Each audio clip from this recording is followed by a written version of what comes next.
It's not your fault. It's not your fault. It's not your fault. It's it's not your fault. And I think a lot of people forget that a lot. Um, Sorry for that horrible intro. I had really no other way to introduce this. But I wanted to talk about how a lot of the time I feel that whenever people are upset or people have things that don't go their way, I end up trying to put that blame on me. And that's not good because a lot of the time it really just is not my fault. Today at work, my boss was pretty upset over things that weren't really in my control or his control. It was just simply the fact that there were so many people ordering and we had very little manpower. Now, I work at a pizza place. I'm a delivery driver. So I don't spend a lot of time in the building. I go in, I get the deliveries, I get to my car, I go do the deliveries, rinse and repeat.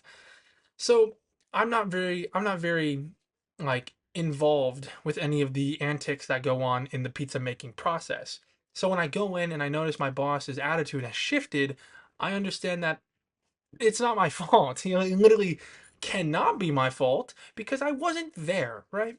But today I was asking if I mean, I just asked him a question, and I could tell by his demeanor that he was upset, and he didn't take it out on me, but the negative emotion was shifted towards me within the conversation, and it made me feel bad for a second, because this happens a lot where he'll be upset about something, and then it will just transfer onto us. But I mean, today I was just like, like literally, this is not my fault. I'm not gonna let this affect me because again, I didn't do anything wrong, man. I didn't do anything wrong. I'm not gonna let this affect me because it's not my fault. It's just not my fault. And I've had a lot of moments in my life where I'm like that, where I go, oh, this person's mad at something, and they take it out on me. And then I feel bad, and I assume that the reason that they're upset is because of me. Because why else would they take it out on me if I wasn't the reason for them to be upset? And I mean, that's a very simple, very like three-step line, right? It's very easy to get to that conclusion. But there's a lot more nuance to it because sometimes people are just really bad at regulating their emotions. I know sometimes I am. I sometimes take my anger out on people that don't deserve it, and then I end up apologizing and I make sure that they know it wasn't their fault because I don't like that feeling, and I know what that feeling is. So I don't like relaying that on other people. But what I'm trying to say is that whenever people are upset and that level of negativity, like negative emotion, is being like transferred over via conversation, and like they're taking their anger out on you, they're berating you, or they're talking in a certain way, and it just brings down your mood. Just think for a second: did I do anything wrong? Like, did I actively cause this? Because if not, I mean, a lot of the times, yeah, I realized, wait, okay, wait a second.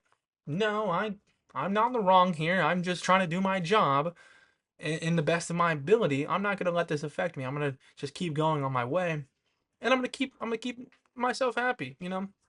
Because once you once you like accept in your heart that you are the problem, then you just bring yourself down.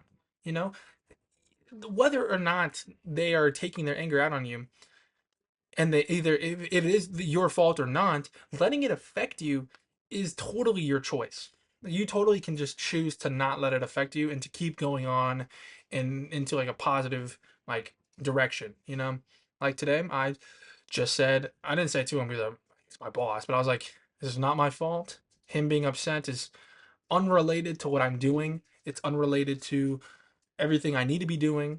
I'm going to just keep with my smile on my face and keep going. And I had a great time, and I get back, noticed he was still upset, and I went ahead and just did some extra work before I clocked out. Told him, "Hey, I got these like boxes folded up for you. Just taking things off your bucket list at the end of the night." Because I overheard him complaining about people not doing their jobs correctly, not doing stocking or whatever. And he was appreciative. He said, "Thank you very much. Thank you for taking that off for me."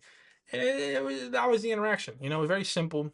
Very much I noticed that something was bothering him, so I went out of my way to help alleviate that pressure. And if I imagine that if I did take that negatively at the beginning of this, and I took his negative attitude at face value, I probably would have been just trying to get out of there as quickly as possible. Probably just I would have had a negative attitude during my outwork and probably wouldn't have done it as well. You know what I mean? There's just a level of which you have to just take what people are saying and take the negative attitude that they have, and you have to not take it at face value, but really take a step back, really look at the whole picture, understand what is bothering them, what the underlying issue is, and go, okay, if that issue's not me, I'm not gonna let it affect me, you know. And then if anything, I'll just help out to like make them not feel that way, so then they could maybe not relay more like attitude towards other people, you know. I just view it as like if I can, I'm not gonna make the situation worse. You know, I'll obviously try and help and make everyone feel like better about their day to day lives. You know, just something I don't know. That's just something about me. But the moral of this one: don't let other people's negative emotions affect you because it's not your fault. And if it is your fault, apologize and make up for it. Thank you.